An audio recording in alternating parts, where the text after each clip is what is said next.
Hello నమస్తే, welcome to our channel TGTV. వార్తా కథనాలపై విశ్లేషణ కార్యక్రమం మార్నింగ్ న్యూస్ కు స్వాగతం. నేను మీ జర్నలిస్ట్ సత్య. ముందుగా రాష్ట్రంలో జరిగిన రాజకీయ పరిణామాలను కనుక పరిశీలించినట్లయితే రాష్ట్రానికి పెట్టుబడులు తీసుకురావడం కోసం అమెరికా, దక్షిణ కొరియాలో పర్యటన చేసిన రేవంత్ రెడ్డి నిన్నటి రోజున మరి తెలంగాణకు తిరిగి వచ్చిండు. అదేవిధంగా నిన్నటి రోజునే కాగ్నిజెంట్ విస్తరణ దానికి సంబంధించి విస్తరణ ప్రాజెక్టును నిన్నటి రోజున ప్రారంభోత్సవం చేసిండు. ఈ సందర్భంగా ఆయన మాట్లాడుతూ తెలంగాణ రాష్ట్రం మరి ఏ రాష్ట్రానికి పోటీ కాబోదని చెప్పి తన పోటీ మరి ఏకంగా ప్రపంచంతో పోటీ కానీ పక్క రాష్ట్రాలతో కాదు అని చెప్పి నిన్న గొప్పగా చెప్పిన అంశాన్ని మనం ఇక్కడ ప్రధానంగా గమనించవచ్చు. అభివృద్ధిలో తాము పక్క రాష్ట్రాలతో పోటీ పడే స్థాయి ఎప్పుడో దాటేశామని, హైదరాబాద్ లాంటి నగరంలో మరి పెట్టుబడులకు అనువైన నగరం అని చెప్పి, దీంతో మరి దేశంలో ఎక్కడ కూడా హైదరాబాద్ లాంటి నగరం లేదు కాబట్టి వేరే రాష్ట్రాలతో తనకు పోటీ లేదని ప్రపంచంతోనే పోటీ పడుతున్నా అని చెప్పి మరి చెప్పిన పరిస్థితిని మనం ఇక్కడ గమనించవచ్చు. అదేవిధంగా స్వతంత్ర వేడుకలకు మెదక్ జిల్లా తరఫున మరి ఆహ్వానించే కార్యక్రమంలో భాగంగా నిన్న రోజున మరి కేసీఆర్ ను అవమానించబోయి అబాస్ పాలైంది ప్రభుత్వం. ఏదైతే ప్రతిపక్ష నేత హోదాలో మరి అధికారికంగా ఆయనకు కేబినెట్ హోదా ఉన్నప్పటికీ కూడా ఆయనను మరి కించపరిచే విధంగా గజ్వేల్ ఎమ్మెల్యేగా పేర్కొంటూ ఎమ్మెల్సీలకు, అదేవిధంగా మంత్రులకు, ఎమ్మెల్సీలకు కింద కేశవరావు మరి ప్రభుత్వ అధికార ప్రతినిధిగా ఆయనను ప్రధాన అతిథిగా పేర్కొంటూ మరి కింద వేసిన అంశాన్ని నెటిజన్లు మరి అదేవిధంగా ప్రజాస్వామ్యవాదులందరూ కూడా తీవ్రంగా మరి విమర్శించిన నేపథ్యంలో తప్పుదిద్దుకున్నది ప్రభుత్వం. తప్పుదిద్దుకుని తిరిగి ఆయనను మళ్ళీ కేబినెట్ హోదాలో పైకి తీసుకొచ్చి విశిష్ట అతిథుల స్థానంలో చేర్చింది. ఏదేమైనా కాంగ్రెస్ అధికార మరి దురహంకారానికి ఇది నిదర్శనం అని చెప్పి మరి కేబినెట్ హోదా కలిగిన ప్రతిపక్ష నేతను అవమానించి మరి ఇక్కడ ఏదైతే వాళ్ళు సంబరపడతా ఉన్నారో అది తగదని చెప్పి అధికార మతంతో కన్ను మూసుకుపోయిన కాంగ్రెస్ నేతలకు అధికారులు వంతపాడడం తగదని చెప్పి కూడా నెటిజన్లు నిన్నటి రోజున తీవ్ర విమర్శలు చేసిన నేపథ్యంలో ప్రభుత్వం దిద్దుబాటు చర్యకు పూనుకున్నప్పటికీ కూడా మరి జరగాల్సిన నష్టం జరిగిపోయింది. అప్పటికే ప్రభుత్వం అబాసు పాలైంది. మరి ఇక్కడ ప్రజా పాలన అంటూ ప్రజల కోసం పరిపాలన చేస్తున్నామని చెప్పి, ప్రజలకు మరి అనుకూలంగా పాలన చేస్తున్నామని చెప్పుకుంటూ ఇక్కడ ప్రజా కంటక పాలన చేస్తా ఉన్నామని చెప్పి కూడా మరి తీవ్రంగా దానికి సంబంధించిన అనేక అంశాలను జోడిస్తూ నిన్నటి రోజున ఇంటర్నెట్ లో విమర్శలు వెలువడ్డ అంశాన్ని కూడా మనం ఇక్కడ ప్రధానంగా గమనించవచ్చు. వార్తా కథనాలను కనుక పరిశీలించినట్లయితే ముందుగా నమస్తే తెలంగాణ విషయంలో అవమానించబోయి అబాసు పాలై మాజీ సీఎం కేసీఆర్ కు ప్రోటోకాల్ పాటించిన సర్కార్, స్వతంత్ర వేడుకల్లో ప్రతిపక్ష నేతలకు దక్కని ప్రాధాన్యం, కేబినెట్ హోదా ఉన్న ఎమ్మెల్యేల వరుసలో పేరు ముద్రణ, విమర్శలు రావడంతో దిగొచ్చిన కేంద్ర ప్రభుత్వం, రేవంత్ ప్రభుత్వం విశిష్ట అతిథిగా పేర్కొంటూ మరో ఆహ్వాన పత్రిక ముద్రణ అని చెప్పి ఇక్కడ ఒకసారి దీన్ని కనుక చూసినట్లయితే ఆహ్వాన పత్రికను కనుక పరిశీలించినట్లయితే ఇక్కడ తెలంగాణ రాష్ట్ర ప్రభుత్వ సలహాదారు అని చెప్పి జాతీయ పతాక ఆవిష్కరణకు సంబంధించి ముఖ్య అతిథిగా మరి కేశవరావు గారిని మరి పిలిచింది. మరి దీంట్లో ఇక్కడ కేసీఆర్ గారి పేరు కనుక చూసుకున్నట్లయితే మరి రఘునందన్ రావు, అదేవిధంగా సురేష్ కుమార్, షేర్ సుభాష్ రెడ్డి, రఘుత్తం రెడ్డి, జీవన్ రెడ్డి, యాదవ్ రెడ్డి, మైనపల్లి రోహిత్ రావు, వి సునీత లక్ష్మారెడ్డి, తర్వాత చంద్రశేఖరరావు పేరును పెట్టి ఇక్కడ రాక్షసానందం పొందుతా ఉన్నారు కాంగ్రెస్ పార్టీ నాయకులు. ఒకవైపు ప్రధాన ప్రతిపక్ష హోదా కలిగిన నేత మరి ప్రతిపక్ష హోదాలో మరి పై స్థాయిలో అంటే ఇక్కడ ఏదైతే కేశవరావు కంటే కూడా పెద్ద పదవి అనే విషయాన్ని ఇక్కడ తెలుసుకోవాలి. ముందుగా ఈ మంత్రులందరికంటే కూడా ముందు మరి ఇక్కడ ప్రధానంగా ఏదైతే ప్రతిపక్ష నేతకు ప్రోటోకాల్ ఉంటుంది, ముఖ్యమంత్రి తర్వాత ప్రతిపక్ష నేతనే ప్రోటోకాల్లో వస్తారు. అలాంటిది కొత్తగా ఎన్నికైన ఇక్కడ రోహిత్ రావు కంటే కూడా కింద వేసి మరి వాళ్ళు ఏదైతే రాక్షసానందం పొందుతున్న విషయాన్ని ఇక్కడ నిన్న రోజున నెటిజన్లు తీవ్రంగా విమర్శలు గుప్పించిన నేపథ్యంలో మరి వాళ్ళు దిద్దుబాటు చర్యలకు పూనుకున్నారు. తిరిగి మళ్ళీ ఇక్కడ రెండో కార్డును ముద్రణ చేసిన పరిస్థితిని మనం ఇక్కడ గమనించవచ్చు.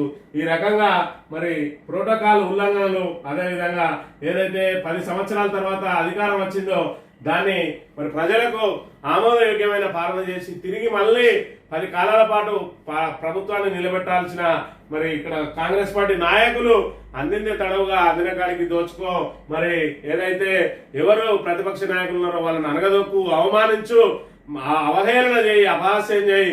అది అసెంబ్లీ అయినా మంచిదే, లేదంటే ప్రోటోకాల్ విషయంలో అయినా మంచిదే, లేదంటే ఏ విషయంలోనైనా కూడా దూషణలు, అదేవిధంగా మరి నోటికొచ్చినట్టు మాటలు ఈ రకంగా జరుగుతూ ఉన్న పరిస్థితులలో అధికారులు కూడా ఈ రకంగా ప్రోటోకాల్ మరి వీడి ఈ రకంగా ఏదైతే పత్రికలో ఆయన పేరును కింద ముద్రించి మరి అబాస్ పాలైన విషయాన్ని ఇక్కడ నిన్నటి రోజున మరి అది పెద్ద దిమారం లేపిన విషయాన్ని కూడా మనం ఇక్కడ ప్రధానంగా గమనించవచ్చు. ఇక నిన్నటి రోజున రేవంత్ రెడ్డి మరి కాగ్నిజెంట్ విస్తరణలో భాగంగా నూతన ప్రాంగణ ప్రారంభోత్సవంలో మాట్లాడుతూ తన పోటీ పక్క రాష్ట్రాలతో కాదని ఏకంగా ప్రపంచంతో పోటీ అని చెప్పి మరి చెప్తున్న విషయాన్ని మరి అందరూ కూడా నమ్మాల్సిందే.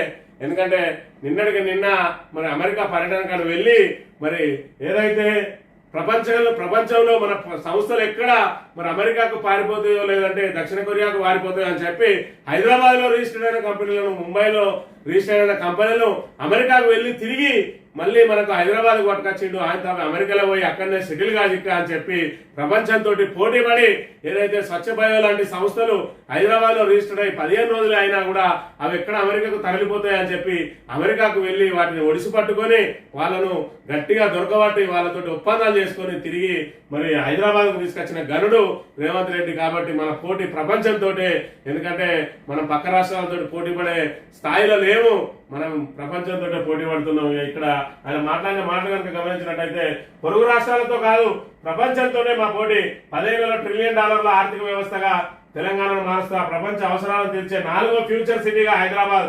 కాగ్నిజెంట్ నూతన ప్రాంగణ ప్రారంభోత్సవంలో సీఎం రేవంత్.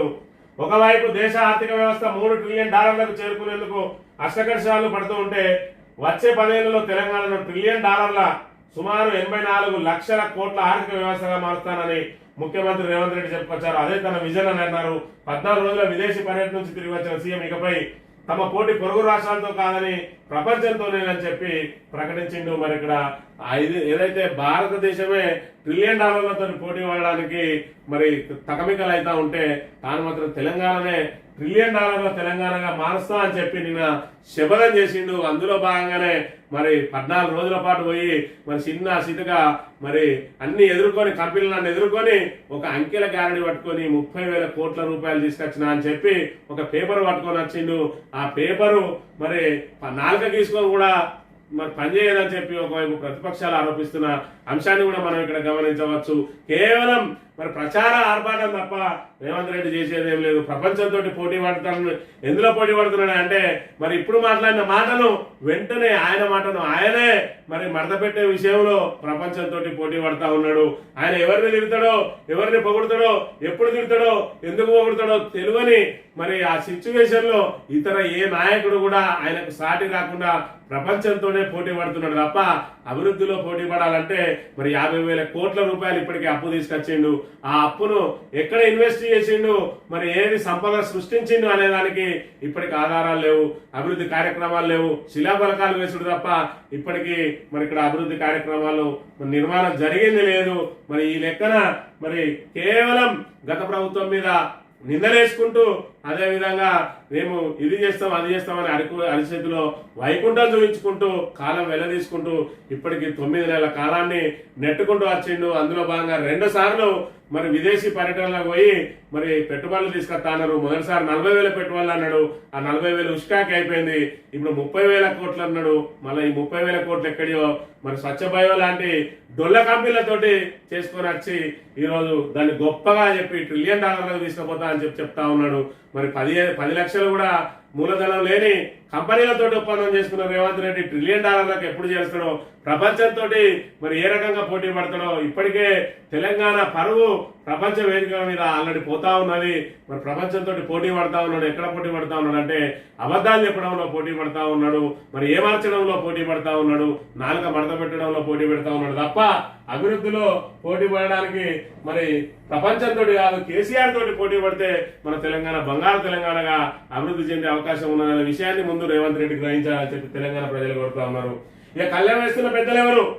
నాగన్పల్లి అనాజీపూర్ ఎపిసోడ్ లో అధికారుల ఉదాసీనత, పిఓటి కింద సేకరిస్తామంటూ రెవెన్యూ శాఖ కాలయాపన, ఇందిరాసాగర్ పరిరక్షణ పైన దృష్టి సారించిన హైడ్రా తెరపైకి నాగన్పల్లి అసైన్ భూముల నకిలీ పట్టాల భాగవతం అని చెప్పి మరి ఇక్కడ ఇబ్రహీంపట్నం శివారులోని నాగన్పల్లి అనాజీపూర్ ఎపిసోడ్ లో మరి పెద్ద ఎత్తున ఇక్కడ ఏదైతే అసైన్ భూములను స్వాధీనం చేసుకోవడానికి, రియల్ వెంచర్లు వేయడానికి, అందులో నుంచి మరి పెద్ద ఎత్తున రహదారుల నిర్మాణం చేయడానికి మరి చేస్తున్నప్పటికీ కూడా దీని మీద అనేక కథనాలు వస్తా ఉన్నాయి, అనేక విమర్శలు వస్తున్నాయి. అయినా కూడా రెవెన్యూ పెద్దలు మాత్రం మరి అటువైపు కన్నెత్తి చూడడం లేదు. మరి దీని వెనుక ఎవరున్నారు, కళ్యం వేస్తున్నది ఎవరు అని చెప్పి మరి ఆ విషయాలను వెలుగులోకి తీసుకురావడానికి ప్రయత్నం చేస్తా ఉన్నది నమస్తే తెలంగాణ దినపత్రిక. అయినప్పటికీ కూడా ప్రభుత్వం మొద్దు నిద్రపోతా ఉన్నదా, లేదంటే అధికారుల మీద అజమాయిషీ చేస్తూ ఎవరైనా వాళ్ళకు కళ్యం వేసి అటువైపు వెళ్లకుండా ప్రయత్నం చేస్తా ఉన్నారా? ఈ అనాజిపూర్ మరి భూ భాగవతం వెనుక ఉన్నదెవరు అనేది తేలాల్సిన అవసరం ఉన్నది. ఇక రైతన్నకు మళ్ళీ మండిచే రుణమాఫీలో కాంగ్రెస్ మార్కు మాయాజాలం. బీఆర్ఎస్ లక్ష మాఫీకి 36,68,000 మంది అర్హులు. కాంగ్రెస్ 2 లక్షల మాఫీకి 23,75,000 మంది అనట. బీఆర్ఎస్ హయాం కన్నా 13 లక్షలు తగ్గిన అర్హులు. రుణమాఫీ పరిమితి పెంచితే అర్హుల సంఖ్య పెరగాలి. నాడు లక్ష రుణమాఫీకి 19,440 కోట్లు అంచనా. నేడు 18,224 కోట్లతోటే రేవంత్ సర్కార్ సరి అని చెప్పి మరి 6,000 కోట్లు లక్ష వరకు ఒక 6,000 కోట్లు, లక్షన్నరకు ఒక 6,000 కోట్లు, 2 లక్షలకు ఒక 6,000 కోట్లు, మొత్తంగా 18,000 కోట్లతోటి మరి శాప చుట్టేస్తుంది. ఇక్కడ రుణమాఫీ శాపం చుట్టేస్తుంది ప్రభుత్వం. ఇప్పటి వరకు 12,000 కోట్ల 12,225 కోట్లతోటి 1,00,000 వరకు మాఫీ చేసినాం అని చెప్పి ప్రకటనలు ఇచ్చేసిన రేవంత్ సర్కార్ అనేక మందికి ఇక్కడ రుణమాఫీ కాలేదనే అంశాన్ని తేలిగా కొట్టిపారేస్తా ఉన్నది. రేషన్ కార్డులో అదేవిధంగా ఏమైనా చిన్న సాంకేతిక పొరపాట్లు ఉంటే దాన్ని త్వరలో చూస్తామని చెప్తా ఉన్నారు. చిన్న సాంకేతిక పొరపాట్లు కాదు, సగానికి పైగా రైతులు రుణమాఫీ కాలేదు. వాళ్ళందరికీ మరి రుణమాఫీకి సంబంధించిన భరోసా ఇచ్చే నాదుడే లేడు. ఒకవైపు కేసీఆర్ లక్షలోపు రుణమాఫీ చేస్తే 19,000 కోట్లు అయితే మీకు 2 లక్షల వరకు రుణమాఫీ చేస్తే మరి 18,000 కోట్లు ఏ విధంగా సరిపోయినాయి? ప్రజలందరూ కూడా ఈ విషయాన్ని గమనించాలి. మరి లక్షలోపు రుణమాఫీ 36,68,000 అయితే మరి ఇక్కడ 2 లక్షల లోపు రుణమాఫీకి కేవలం 23,75,000 మంది. అంటే ఏదైతే దాని స్లాబ్ పెరిగితే సంఖ్య పెరగాలి, సంఖ్య పెరిగితే అమౌంట్ పెరగాలి. ఇక్కడ స్లాబ్ పెరిగింది, అమౌంట్ తగ్గింది, సంఖ్య తగ్గింది. ఇక్కడ స్లాబ్ తగ్గింది, అమౌంట్ పెరిగింది, సంఖ్య పెరిగింది. అంటే 1,00,000 రూపాయలకు 36 లక్షల రూపాయల రుణాలు 36,68,000 మంది తీసుకుంటే 2 లక్షల లోపు మాత్రం 23,75,000 మంది ఎట్లా తీసుకున్నారు? 18,000 కోట్లు ఎట్లా సరిపోయినాయి? అంటే ఈ లెక్కన ఎంత మందికి ఎగనామం పెట్టిరు అనే విషయాన్ని ప్రజలందరూ కూడా గమనించాలి. రుణమాఫీ అనేది ఒక పెద్ద బోగస్ అనే విషయాన్ని మనం ఇక్కడ గమనించాలి. ఏదైతే రైతు భరోసా కింద 11,500 కోట్లు అయితే రైతులకు పంచాల్సినదో వాటిని అన్నిటిని కూడా రుణమాఫీకి తరలించి అదనంగా మరో 6,000-7,000 కోట్లు జోడించి దాన్ని రుణమాఫీ చేతులు దులుపుకున్నది కాంగ్రెస్ ప్రభుత్వం అనే విషయాన్ని ఇక్కడ ప్రధానంగా గమనించాలి. ఇక ఏదైతే ఉచిత బస్సుల్లో మరి కేవలం టైంపాస్ కోసం ప్రయాణం చేస్తున్నారు అని చెప్పి మరి నెట్లలో మనం చూస్తా ఉన్నాం. సోషల్ మీడియాలో మరి ఎల్లిపాయలు తీసుకుంటా ఉన్న వాళ్ళు, అల్లికాయలు చేసుకుంటున్న వాళ్ళు, పిల్లలకు అన్నం తినిపించుకుంటూ వెళ్తున్న వాళ్ళు మరి ఇవన్నీ కూడా సోషల్ మీడియాలో వైరల్ అవుతున్నాయి. అదేదో బీఆర్ఎస్ సోషల్ మీడియాలో లేకపోతే బీఆర్ఎస్ పార్టీ లేకపోతే ప్రతిపక్ష పార్టీలో లేకపోతే బీజేపీ వాళ్ళు పెట్టినాయి కాదు, అక్కడ ప్రయాణం చేసే వాళ్ళ కంటబడ్డ వాటిని తోటి ప్రయాణికులు చిత్రీకరించి సోషల్ మీడియాలో పెడితే వైరల్ గా మారిన పోస్టులు. వాటికి నిన్న సీతక్క మరి వివరణ ఇచ్చే ప్రయత్నం చేసింది. బస్సులో ఎల్లిపాయ పొట్టు తీయడం తప్ప ఫ్రీ బస్సులో కూరగాయలు అమ్ముకున్నా తప్పులేదు. శ్రీనిధి సర్వసభ్య సమావేశంలో సీతక్క అని చెప్పి మరి బస్సులో ఎల్లిపాయలు తీసుకుంటే దాన్ని రాద్ధాంతం చేస్తాను, పని పాట లేకుండా మరి బస్సులో తిరుగుతున్నారు అని చెప్పి చెప్తా ఉన్నారని మరి వాళ్ళు ఏదో దూర ప్రాంతాల నుంచి వస్తూ ఉంటారు, టైం వేస్ట్ ఎందుకని చెప్పి ఎల్లిపాయలు తీసుకుంటాను, కుట్లు చేసుకుంటాను అని చెప్పి సమర్థించే ప్రయత్నం చేస్తా ఉన్నది. మరి ఏదైతే వాళ్ళు ఎల్లిపాయలు ఇన్ని రోజులు ఎందుకు తీయలేదు, ఏదైతే కుట్లు అల్లికలు ఇన్ని రోజులు ఎందుకు అల్లుకోలేదు, ప్రయాణానికి వెళ్లే వాళ్ళే హడావిడిగా ఉంటారు, నింపాదిగా వెళ్లే వాళ్ళు ఉన్నారు. అంటే ఉచిత బస్సు ప్రయాణంతో మరి అనవసర ఏదైతే ప్రయాణాలు పెరిగినాయి అని చెప్పి తోటి ప్రయాణికులు పెట్టిన పోస్టులే తప్ప దానిలో బీఆర్ఎస్ కు సంబంధం లేదు. మరోవైపు మీ ఏదైతే ఉచిత బస్సు ప్రయాణం అనేది ఏ విధంగా అబాసుపాలు అవుతుంది అనేది ఆ వీడియోలను బట్టి తెలుస్తా ఉన్నది. ఒకవైపు జుట్లు బట్టి కొట్లాడుకుంటా ఉన్నారు సీట్ల కోసం, మరోవైపు కండక్టర్లతో గొడవలు పెట్టుకుంటా ఉన్నారు, మరోవైపు మరి అందులోనే బ్రష్లు వేసుకొని కాలకృత్యాలు తెచ్చుకొని ఒక రౌండ్ వేసుకొని ఇంటికి వస్తున్నారు. ఏదైనా పిల్లలు ఏడిస్తే కూడా వాళ్ళని ఆడియడానికి కూడా బస్సు ప్రయాణమే చేస్తా ఉన్నారు. ఇదంతా కూడా మరి తెలంగాణలో పరిపాటిగా మారింది. దీనికి మీరు ఏదైతే అనాలోచితంగా ఏర్పాటు చేసిన ఉచిత బస్సు ప్రయాణమే కారణం అని చెప్పి తోటి ప్రయాణికులు మరి పెడుతున్న దృశ్యాలే తప్ప దానిలో బీఆర్ఎస్ కు సంబంధం లేదనే విషయాన్ని సీతక్క ఇప్పటికైనా గమనిస్తే మంచిది. తెలంగాణ దినపత్రిక విషయానికి వస్తే, మహాశయ మరోసారి మన్నించు, స్వాతంత్ర వేడుకల వేళ రాజ్యాంగ నిర్మాతకు అవమానం, విద్యుత్ కాంతులు ఏర్పాటు చేయకుండా వదిలేసిన వైనం, గతంలోనూ జయంతి వేడుకలు విస్మరించిన ప్రభుత్వం, రాజ్యాంగ నిర్మాతను మరోసారి అవమానించింది రేవంత్ సర్కార్, స్వతంత్ర సమరాల వేళ ప్రముఖ కట్టడాలు నిర్మాణాలు విద్యుత్ దీపాలతో దేదీప్యమానంగా వెలుగొందుతుంటే ఆకాశమంత ఎత్తులో నిర్మించుకున్న అంబేద్కర్ విగ్రహం మాత్రం కళా విహీనంగా ఉంది. 78వ స్వతంత్ర వేడుకల సందర్భంగా బాబాసాహెబ్ విగ్రహం వద్ద కనీసం లైట్ కూడా వేయకుండా వదిలేసింది ప్రభుత్వం. ఇది మన స్వతంత్ర వేడుకలకు, మన భారత రాజ్యాంగ నిర్మాతకు ఇక్కడ కాంగ్రెస్ ప్రభుత్వం ఇస్తున్న గౌరవాన్ని చూసుకున్నట్టయితే, ఇక్కడ సచివాలయానికి రంగుల అద్దెండ్రు, లైట్ల అద్దెండ్రు. మరి ఇక్కడ మహనీయుడు బాబాసాహెబ్ అంబేద్కర్ మరి భారత ఏదైతే రాజకీయాలకు మరి ఆయన దిక్సూచిగా ఉన్నటువంటి భారత రాజ్యాంగ నిర్మాతకు ఏ విధంగా అవమానం జరుగుతుందో చూడాలి. గతంలో ఆయన జన్మదినాన్ని పురస్కరించుకొని కూడా కనీసం దండ వేయలేదు ప్రభుత్వం, ఆయన దగ్గర డెకరేషన్ చేయలేదు. ఇప్పుడు కూడా స్వతంత్ర వేడుకలకు కనీసం అక్కడ లైటింగ్ వేయడానికి మనసు రాలేదు. దీనికి కారణం కేవలం బీఆర్ఎస్ ప్రభుత్వం ఏర్పాటు చేసింది స్టాచ్యూ కాబట్టి దీని క్రెడిట్ అంతా కూడా బీఆర్ఎస్ కే అవుతుంది అనుకుంటాను. మరి మీరు వెనుకనే ఏర్పాటు చేసిన ఈ సచివాలయాన్ని కూడా బీఆర్ఎస్ కట్టింది. మరి దానికి రంగులు అద్దిరు, దాని క్రెడిట్ కూడా బీఆర్ఎస్ ప్రభుత్వానికే, గత ప్రభుత్వానికే అవుతుంది, బీఆర్ఎస్ పార్టీకి అవుతుంది అనే విషయాన్ని మరి ఇక్కడ రేవంత్ రెడ్డి గమనించాలి. ఈ గురువారెడ్డి కేసులో పోస్ట్ మార్టం రిపోర్ట్ ఎక్కడ, అసలు అందులో ఏముంది? గురువారెడ్డి ఆత్మహత్యగా పోలీసులు ఎలా నిర్ధారించారు? ప్రత్యక్ష సాక్షులు ఉన్నారా? ఇంకేమైనా కీలకమైన సమాచారం ఉందా? గురువారెడ్డి మధ్యవర్తిగా వ్యవహరించిన కొంతమంది ఎవరు? ఫిర్యాదులో కొంతమందికి అని రాసి ఉన్న, ఎందుకు వారిపై పోలీసులు దృష్టి పెట్టలేదు? తన తండ్రి మృతిపై దర్యాప్తు చేపట్టాలన్న సుధీష్ విజ్ఞప్తి ఏమైంది? ఆ కొంతమంది గురించి ఎందుకు గోప్యత పాటిస్తా ఉన్నారు? కేవలం ఫైనాన్స్ వాళ్ళ పేర్లే ఎందుకు ప్రస్తావించారు అని చెప్పి మరి ఏదైతే సీఎం రేవంత్ రెడ్డి బంధువు యనుమల గురువారెడ్డి మరి కొండారెడ్డి పెళ్లిలో ఏదైతే ఆత్మహత్యకు పాల్పడ్డాడో, ఆత్మహత్య వెనుక మరి ముఖ్యమంత్రి ఫ్యామిలీ ఉన్నదని చెప్పి తెలంగాణ దినపత్రిక ఆరోపిస్తూ నిన్నటి నుంచి దానికి సంబంధించిన సంచలనాత్మకమైన కథనాలను మరి ఇక్కడ వెలువరిస్తోంది. అందులో భాగంగా మరి పోస్ట్ మార్టం రిపోర్ట్ ఎక్కడ అని చెప్పి మరి పలు ఏదైతే అనుమానాలను వ్యక్తం చేస్తూ పలు కీలక ప్రశ్నలను సంధించింది. అందులో భాగంగా దీని మీద మరి ప్రత్యక్ష సాక్షులు ఉన్నారా, ఇంకా కీలక సమాచారం ఏమైనా అందిందా, మరి ఎందుకు పోలీసులు ఫిర్యాదులో కొంతమంది అని పేర్కొన్నారు, వాళ్ళను విచారించి వాళ్ళ ఏదైతే వాళ్ళ మరి వాటిని నమోదు చేసిరా వాళ్ళ విజ్ఞప్తులను అని చెప్పి ఇక్కడ ప్రధానంగా మరి ఏదైతే గురువారెడ్డిది ఖచ్చితంగా ఆత్మహత్యకు ప్రేరేపించిన వాళ్ళు కొందరు ఉన్నారు, లేదంటే బలవంతంగా ఆయనను మరి చంపినరా అనే అంశాల్లో కూడా కొంతవరకు అనుమానాలు వ్యక్తం అవుతున్నాయి. ఏదైతే వాళ్ళ కుమారుని మరి ఫిర్యాదు మీద ఎందుకు పోలీసులు విచారిస్తలేరు అని చెప్పి కూడా అనుమానాలు వ్యక్తం చేస్తూ వార్తలు ప్రచురించింది తెలంగాణ దినపత్రిక. ఇక 3వ విడతలో ఎంతమంది అర్హులు?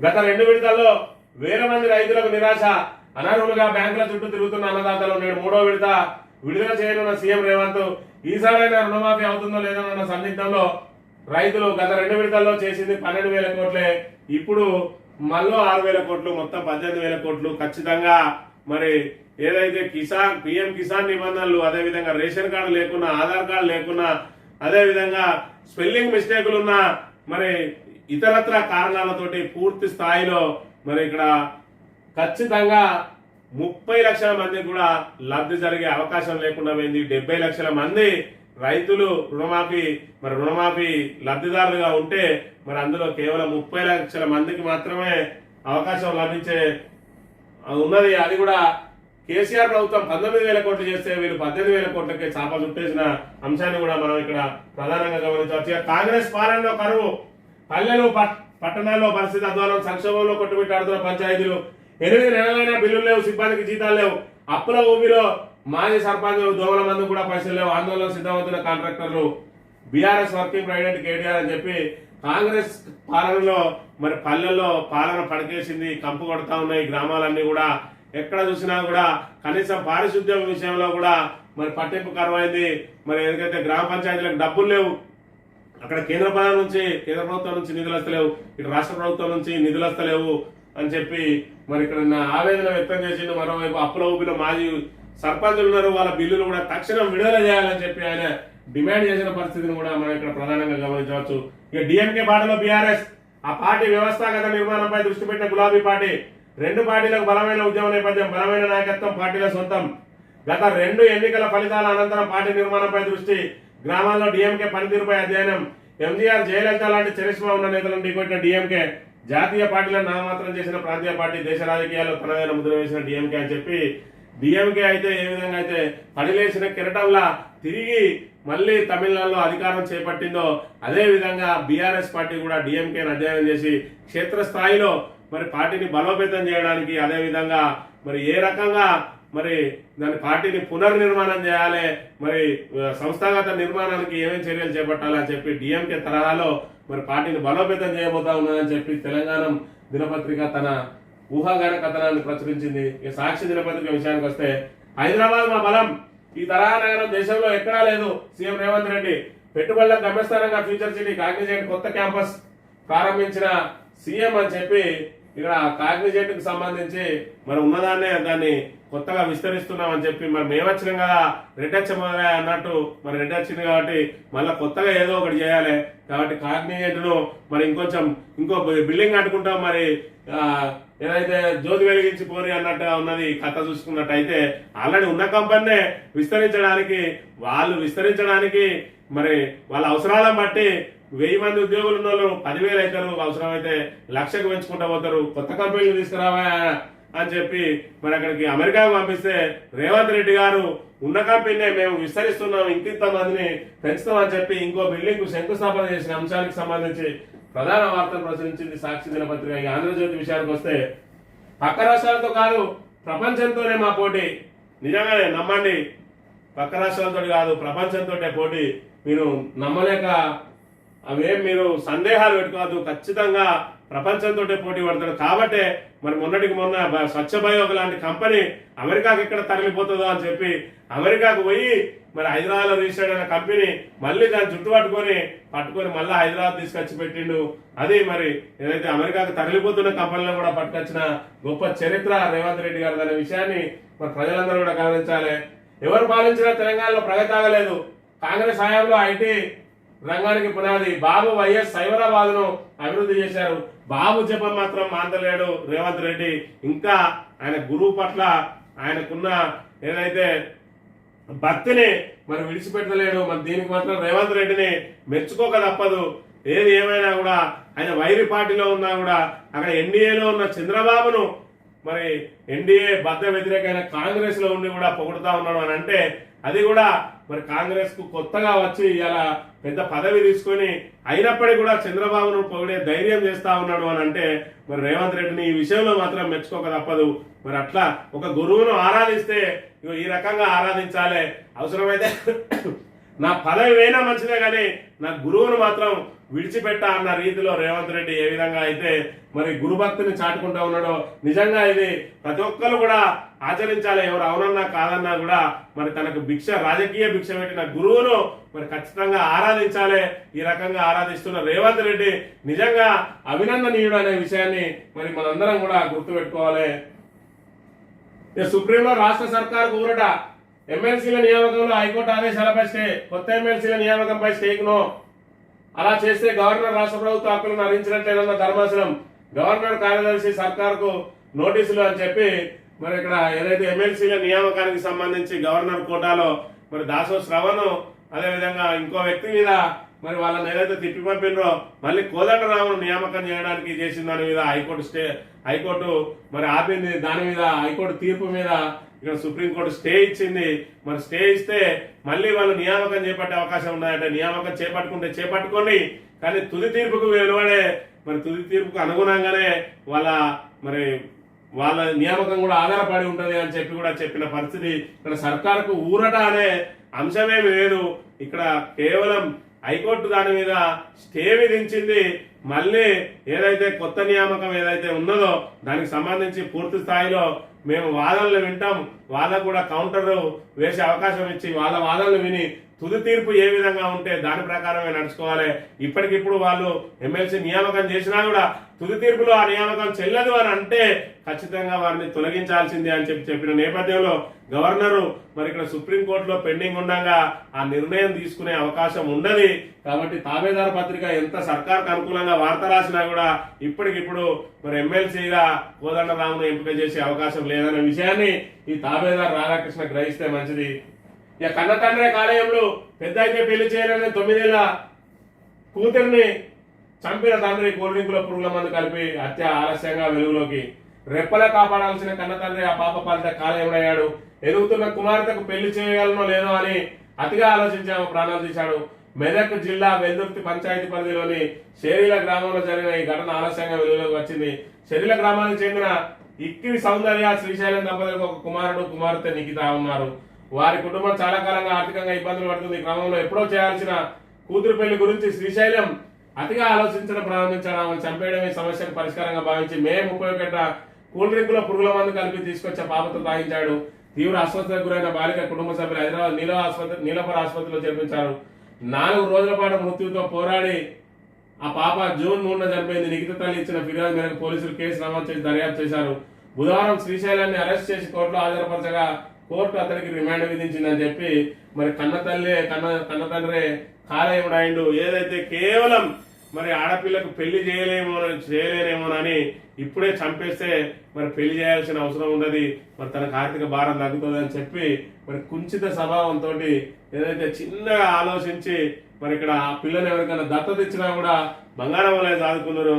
మరి చదవడం చేతగానులు ఎందుకు పిల్లలను కంటారు అనే దానికి మరి ఇక్కడ ఏదైతే సాదే చేతలేనోడికి చంపే మరి ఆ హక్కు ఎక్కడదనే విషయాన్ని కూడా ఇక్కడ ప్రధానంగా గమనించాలి. కేవలం పెళ్లి చేయలేమని చెప్పి ఒక పాపను అంతమందించిన ఆ తండ్రి మరి ఎప్పటికి కూడా క్షమార్హుడు కాదనే విషయాన్ని కూడా ప్రధానంగా గమనించాలి. ఈనాడు దినపత్రిక విషయానికి వస్తే $1 ట్రిలియన్ తెలంగాణ లక్ష్యం. మా పోటీ ప్రపంచంతో పొరుగు రాష్ట్రాలతో కాదు, పొరుగు రాష్ట్రాలతో కాదు. ఎందుకంటే పొరుగు రాష్ట్రాల్లో పక్క రాష్ట్రంలో ఎట్లా మా బాసే ఉన్నాడు, మరి మా బాసు నేను ఇద్దరం కలిసే మా ప్రయాణం సాగుతూ ఉంటది. మరి మాకు వేరే రాష్ట్రంతో పోటీ అంటే పక్క ఆంధ్రప్రదేశ్ తోటి పోటీ ఉండాలి. మరి ఆంధ్రప్రదేశ్ తోటి పోటీ లేదు కాబట్టి మిగిలింది పక్క రాష్ట్రాలు దాకా పోము, మేము గుజరాత్కు పోము, ఇంకెక్కడికి పోము, సీదా ప్రపంచంకే పోతాం. ఇక వాళ్ళు వీళ్ళు ఎందుకు డైరెక్ట్ మరి ఆకాశానికే గురి పెడతాం అన్నట్టుగా ఉన్నది రేవంత్ రెడ్డి పరిస్థితి. 7 సార్లు కత్తితో పొడిచిన దొంగల తీశాలి. హెడ్ కానిస్టేబుల్ యాదయ్యకు రాష్ట్రపతి శౌర్య పథకం. దేశంలోనే ఈసారి ఈ పథకం అందుకున్న ఏకైక పోలీస్. తెలంగాణ నుంచి మరో 28 మందికి పురస్కారాలని చెప్పి 2 ఏళ్ల కింద యాదయ్య అనే హెడ్ కానిస్టేబుల్ ఒక దొంగను మరి పట్టుకోపోతా ఉంటే, ఏదైతే చైన్ స్నాచింగ్ చేసి పారిపోతున్న దొంగను రెడ్ హ్యాండెడ్ గా పట్టుకోపోతా ఉంటే ఆ దొంగలు బైక్ మీద వెళ్తూ 7 సార్లు యాదయ్యను కత్తితోటి గాయాలు చేసినా కూడా పొట్టలో మరి వీపు పైన చేతి పైన మరి ఈ రకంగా ఆయనను కత్తిపోట్లు పడిచినా కూడా వదలకుండా మరి వాళ్ళని దొంగలను పట్టుకున్నారు. మరి మిగతా వాళ్ళందరూ వచ్చి కూడా ఆయనకు సహాయం అందించి మిగతా పోలీసులు కూడా వాళ్ళని పట్టుకొని మరి వాళ్ళ లోపలేశ్వరు 17 రోజుల పాటు చికిత్స పొంది మరి మృత్యు నుంచి బయటపడ్డ యాదయ్యను మరి ఇక్కడ పోలీస్ శౌర్య పథకం ఈయనను రాష్ట్రపతి పథకం వరించింది. దేశంలో ఈసారి మరి ఒకే ఒక్కరికి ఇచ్చిండు, అది మన రాష్ట్రానికి సంబంధించిన యాదయ్య కావడం మరి ఇక్కడ గమనార్హం. కానిస్టేబుల్ కిష్టయ్య ఏ విధంగా అయితే తెలంగాణ కోసం తన ప్రాణాలను అర్పించి మరి ఇక్కడ తెలంగాణ రాష్ట్ర సాధనలో భాగమై మరి చరిత్రను నిలిచిపోయిండో, ఈరోజు యాదయ్య కూడా తన ఉద్యోగాన్ని తన ప్రాణాన్ని ఫలంగా పెట్టి ఉద్యోగ విధి నిర్వహణలో మరి దొంగలను అడ్డుకొని కత్తిపొట్లను సైతం విరవకుండా ఈరోజు ఆ దొంగలను పట్టుకొని ఈరోజు రాష్ట్రపతి మెడల్ సాధించి తెలంగాణకు పేరు తీసుకొచ్చిన యాదయ్యకు మరి ఏదైతే స్వతంత్ర దినోత్సవం సందర్భంగా హ్యాట్స్ ఆఫ్. గవర్నర్ కోట ఎమ్మెల్సీ నియామకాల్లో హైకోర్టు తీర్పుపై సుప్రీం స్టే అని చెప్పి దానికి సంబంధించిన వార్తను ప్రధానంగా ప్రచురించింది. ఇక ఇక్కడ పెట్టుబడులకు సంబంధించి చూసుకున్నట్టయితే 36,000 కోట్ల పెట్టుబడులు. అమెరికా, దక్షిణ కొరియాలో 25 కంపెనీలతో ఒప్పందాలు. సీఎం రేవంత్ రెడ్డి విదేశీ పర్యటన విజయవంతమైంది. ముఖ్యమంత్రి కార్యాలయం వెల్లడి అని చెప్పి ఇక్కడ మరి 36,000 కోట్లు ఇక్కడ అమెరికా అదేవిధంగా దక్షిణ కొరియా తోటి పెట్టుబడులు పెట్టుకొని వచ్చిందని చెప్పి ప్రధానంగా ప్రచురించింది ఇక్కడ ఈనాడు దినపత్రిక. మరి 6వ పేజీలో దీనికి సంబంధించి వార్తలు ప్రచురించింది. అమెరికా దక్షిణ కొరియాలో 25 కంపెనీలతోటి ఒప్పందాలు.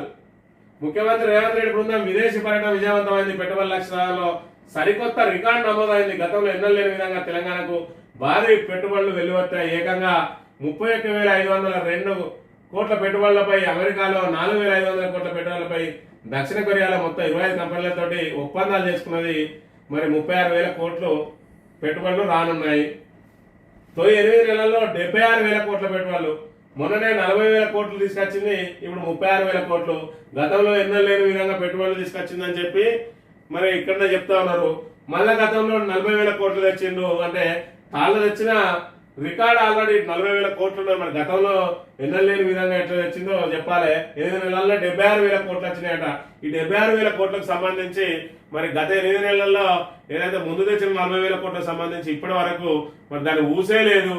మరి ఏదైతే డొల్ల కంపెనీ తోటి 8,000 కోట్లు ఒప్పందం చేసుకున్నదని, అదేవిధంగా ఆదాని కంపెనీ తోటి 9,500 కోట్లు ఒప్పందం చేసుకున్నదని, ఇంకో కంపెనీ తోటి మరి 11,000 కోట్లు ఆల్రెడీ అది గతంలోనే ఒప్పందం జరిగిందని తిరిగి ఒప్పందం చేసుకున్నదని చెప్పి మొన్నటికి మొన్న మరి ఇక్కడ కేటీఆర్ దాని మీద మరి వివరంగా చెప్పిన విషయాన్ని మనం ఇక్కడ గమనించాల్సిందే. పూర్తి స్థాయిలో దీన్ని చూసుకున్నట్టయితే కేవలం అంకెల గారడి తప్ప ఇక్కడ నుంచి మనకు వచ్చింది ఏం లేదు.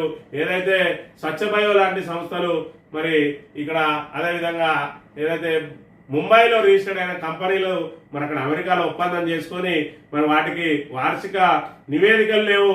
మరి వాళ్ళు అవి రిజిస్టర్ అయి సంవత్సరాలు అయితే లేదు, వారికి అనుభవాలు లేవు, వాటికి ఆఫీసులు లేవు.